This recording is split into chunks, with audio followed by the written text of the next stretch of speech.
Hello मेरे प्यारे बच्चों। तो अभी इस वीडियो में हम देखने वाले हैं बच्चों सियासत के सही और गलत जो होते हैं। ये आपको जो है ना 4 मार्क्स के लिए होता है। कितने मार्क्स के लिए? 4 मार्क्स के लिए। अगर आप ये वीडियो कर लेते हो तो आपके 4 मार्क्स जो है पक्के समझो।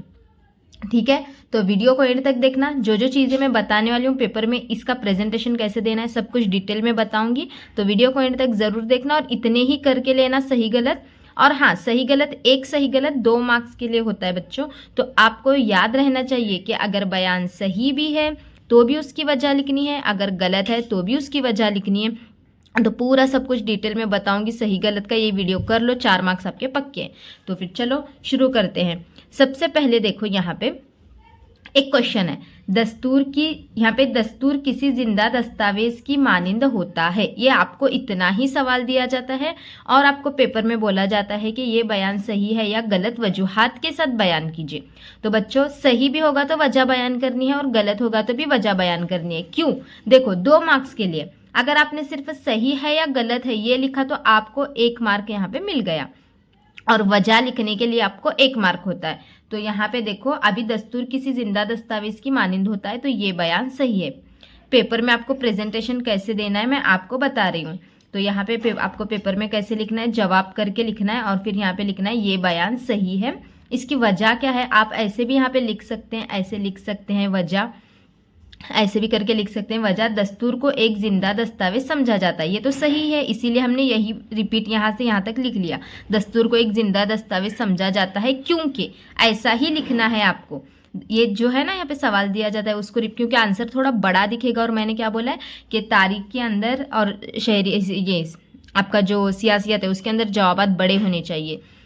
तो यहाँ पे दस्तूर को एक जिंदा दस्तावेज की मानिंद, यहाँ पे ये लिख सकते हैं, दस्तूर किसी एक जिंदा दस्तावेज की मानिंद होता है क्योंकि यहाँ से रीजन स्टार्ट होता है। इसमें वक्त के साथ बदलते हुए हालात और ज़रूरियात के मुताबिक तब्दीली की जा सकती है।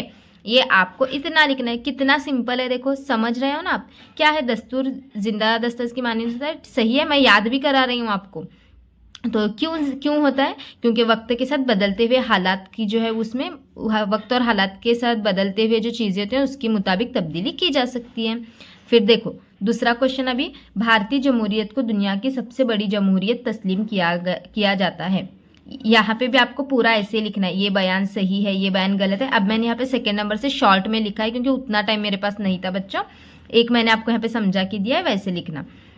तो यहाँ पे देखो, ये बयान सही है, ऐसे लिखो, क्योंकि ये पूरा लिखो। भारतीय जमहूरियत को दुनिया की सबसे बड़ी जमहूरियत तस्लीम किया जाता है क्योंकि भारत की आबादी, वोटर की तादाद के लिहाज से इस दुनिया की सबसे बड़ी जमहूरियत तस्लीम किया जाता है। मतलब कि भारत में आबादी बहुत ज़्यादा है, इसीलिए इसको दुनिया की सबसे, सिंपल भी लिख सकते हैं आप, भारत में आबादी सबसे ज़्यादा है वोटर के लिहाज से, इसीलिए इसको बड़ी जमहूरियत तस्लीम किया गया है।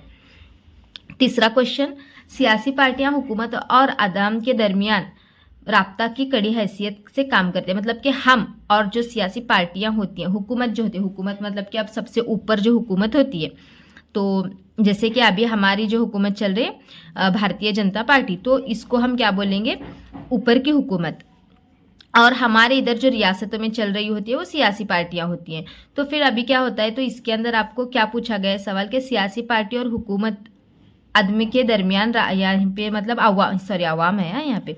तो सियासी पार्टियां हुकूमत और आवाम के दरमियान राब्ते की हैसियत कायम करती हैं। सही है ना? सही है, ये बयान सही है। क्योंकि देखो, अभी हमें कोई भी मसला पेश आता है तो हम, हमारे जो यहाँ पे इलेक्शंस होते हैं हमारे नज़दीक के एरिया में, तो हम उनको बोलते हैं, वो ऊपर हुकूमत तक पहुँचाते हैं। तो ये बयान सही है क्योंकि सियासी पार्टियाँ आवाम के मुतालिबात और मसाइल को क्या करती हैं, हुकूमत तक पहुँचाने का काम करती हैं। और उसमें फिर जो हुकूमत, ऊपर की जो सरकार होती है, ऊपर की जो हुकूमत होती है, वो जो मालूमात देती है वो हम तक लाते हैं। फिर यहाँ पे फोर्थ वाला देखो, ये बाएं बाजू की शिद्दत पसंद तहरीक में आज किसानों और आदिवासियों के मसाइल की अहमियत बढ़ गई है। तो ये भी बयान सही है। क्यों सही है? देखो, क्योंकि बाएं बाजू की शिद्दत पसंद तहरीकें आमतौर पर किसानों, कबाइलों पर तवज्जो मरकूज करती हैं और इनके हुकूक के लिए, यहाँ पे क्या करती हैं, हुकूक के लिए लड़ने का दावा करती हैं। तो ये हुकूमतें जो होती हैं, क्योंकि बाएं बाजू की जो शिद्दत पसंद तहरीकें होती हैं वो आमतौर पर क्या करते हैं, किसानों और कबाइलों की तरफ देखती है। मतलब ये जो हुकूमत की एक टाइप यहाँ पे जो बताई गई है, तो ये क्या करती है, बाएं बाजू की जो शिद्दत पसंद तहरीकें जो होती हैं वो आदिवासी वगैरह जो होते हैं उनको जो उधर अपनी तवज्जो मरकूज करती है और इनके हुकूक के लिए लड़ने का काम करती है। ये बयान सही है, तो इसकी वजह है ये। फिर यहाँ पे देखो 5th नंबर का, हक़ मालूमात की वजह से हुकूमत के काम काज में राजदारी बढ़ गई है। तो क्या ये सही लगता है आपको? राजदारी होती है? नहीं होती। ये बयान गलत है, क्योंकि हक़ मालूमात के कानून हुकूमत के कामकाज में शफाफियत लाने के लिए बयान बनाया गया है। मतलब कि हुकूमत के जो कामकाज होते हैं उसमें हेल्प करता है, इसमें राजदारी नहीं होती। फिर उसके बाद 5th वाला देखो, इलेक्शन कमीशन इंतखाबात के दौरान ज़ाब्ता इखलाक नाफिज करता है। सही है, ये बयान भी सही है, क्योंकि इलेक्शन कमीशन आज़ादाना इंतखाबात को यकीनी बनाने के लिए इंतखाब के ऐलान के आगे थोड़ा है, देखो ऐलान के बाद उम्मीदवारों और सियासी पार्टियों के लिए ज़ाब्ता इखलाक नाफिज करता है उसका। फिर यहाँ पे 7th वाला देखो कितना सिंपल है, जमहूरियत में तहरीकों को बड़ी अहमियत है। ये बयान सही है। क्यों? क्योंकि जमहूरी निज़ाम में यहाँ पे अवामी, यहाँ पे आपको दाल दिखेगा, ये जमहूरी निज़ाम में अवामी तहरीकें हुकूमत पर दबाव डालने और अवामी मसाइल को उजागर करने का एक अहम जरिया है।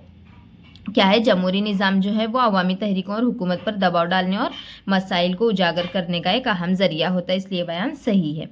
फिर यहाँ पे ये 8th वाला है ना बच्चों, मुत्तहिदा मुहाज हुकूमत से आदमी इस्तेकाम पैदा होता है, तो इसका जवाब नीचे है। मैंने गलती से ये क्वेश्चन 2 बार लिख दिया था, इसीलिए वो मैंने जवाब नीचे लिखा है, यहाँ पे नहीं लिखा, तो ये छोड़ दो यहाँ पे। चलो नीचे आते हैं।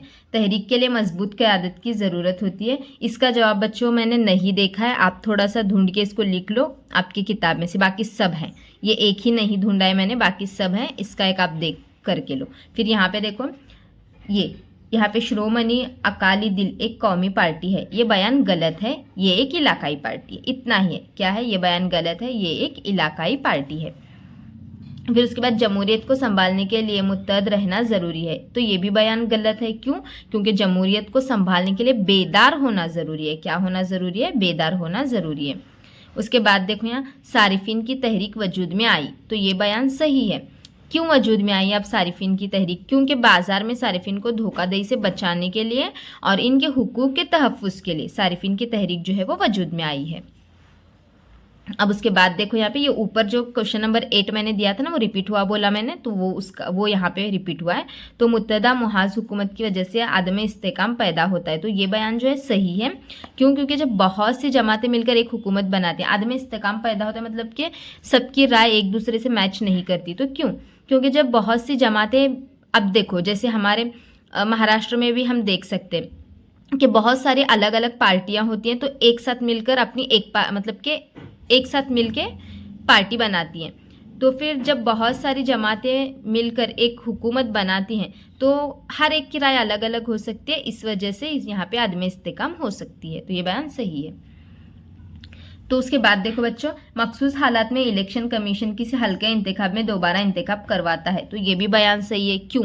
मतलब कि क्या पूछा गया इसमें कि इलेक्शन कमीशन कुछ प्रॉब्लम्स आएंगी तो दोबारा इंतखाब करवाता है ऐसे बोला गया, तो ये बयान सही है। क्योंकि इलेक्शन कमीशन के पास ये इख्तियार होता है कि इसे लगे कि अगर कुछ वहाँ पे प्रॉब्लम्स हो रही है इलेक्शन के दौरान, या फिर उस इलेक्शन में कुछ तो प्रॉब्लम्स हुई हैं, तो वो फिर से जो है इलेक्शन करवा सकती है। ये इसका सही बयान यहाँ पे दिया गया है। देखो ये थोड़ा सा इंटरेस्टिंग पार्ट लग रहा है ना, क्योंकि ये हम रेगुलर देखते हैं, और अभी थोड़े दिन पहले ही मतलब कि इलेक्शंस हुए हैं, तो उसकी वजह से सारे बच्चों को ये पार्ट याद करने में बहुत आसानी होगी। तो याद करो, अच्छे से समझ के लो। याद करने के जैसे इसमें कुछ है ही नहीं, ये आपके जनरल नॉलेज के बेसिस पर क्वेश्चंस हैं। उसके बाद आज़ादी के बाद के ज़माने से ही ख़वातीन को बाइख्तियार बनाने की कोशिशें शुरू हुई। सही तो है ये। तो यहाँ पे देखो, आज़ादी के बाद ही क्या हुआ, हिंदू कोड बिल जैसे कवानीन, ये कानून याद रखो। आज़ादी के बाद जो है ना, हिंदू कोड बिल जैसे कवानीन और मुख्तलिफ समाजी तहरीकों के ज़रिए ख़वातीन की हैसियत को बेहतर बनाया गया। याद कर, रट्टा मारने के जैसे इसमें कुछ है ही नहीं बच्चों, सिंपल सा है, याद करके लो, सिर्फ मतलब पढ़ के लो, समझ के। यहाँ पे देखो, अदालतों के मुख्तलिफ मौज़ूआत पर फैसलों के सबब में, तो ये वाला क्वेश्चन है ना बच्चों, क्वेश्चन नंबर 14, सियासी पार्टियां हुकूमत और आदमी के दरमियान राब्ते की कड़ी है, ये गलत किया है मैंने, क्योंकि ये भी क्वेश्चन जो है ना रिपीट हुआ है सियासी पार्टियों का। तो पीछे हमने पढ़ा है, देखा ना आपने, आई थिंक क्वेश्चन नंबर 4 ही था, तो ये रिपीट हुआ है, इसलिए मैंने यहाँ पे नहीं लिया है। तो उसके बाद देखो यहाँ पे, ये यहाँ चला था ना हमारा, अदालतों की मुख्तलिफ मौज़ूआत और फैसलों के सबब में सियासी अमल को पुख्ता करने में मदद होती है। तो ये बयान सही है। अदालतें आइन की तशरीह करती हैं और हुकूमती फ़ैसलों का जायज़ा करती हैं। यानी कि अदालत जो होती है ना, वो क्या करती हैं, जो भी कानून होते हैं उसकी तशरीह करती है और हुकूमत जो भी फ़ैसला मतलब देती है उसका जायज़ा करती है, जिसकी वजह से सियासी अमल में क्या होती है, शफाफियत आती है और सियासी अमल मजबूत होता है। उसके बाद लास्ट देखो यहाँ पे, ये एक लास्ट बचा है नंबर 17।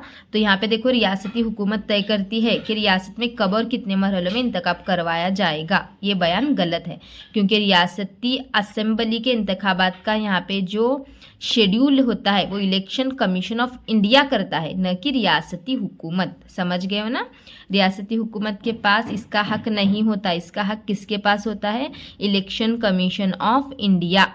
ठीक है, तो ये इतने कर लो, आपके यहाँ पे 4 मार्क्स पक्के हैं। और याद करने के जैसे इसमें कुछ भी नहीं है बच्चों, सिंपल सा समझा दिया है, बस जहन में रखो, इसको दिमाग में रखो, सिर्फ एक बार पढ़ के जाओ, आपको ये 4 मार्क्स कंफर्म हो जाएंगे।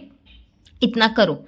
आधे घंटे बाद नेक्स्ट वीडियो आएगी, आपको सियासियत के 2 मार्क्स के क्वेश्चंस मिल जाएंगे। ठीक है, इंपॉर्टेंट नोट्स और सवालात, ओके, वो कर लेना फिर।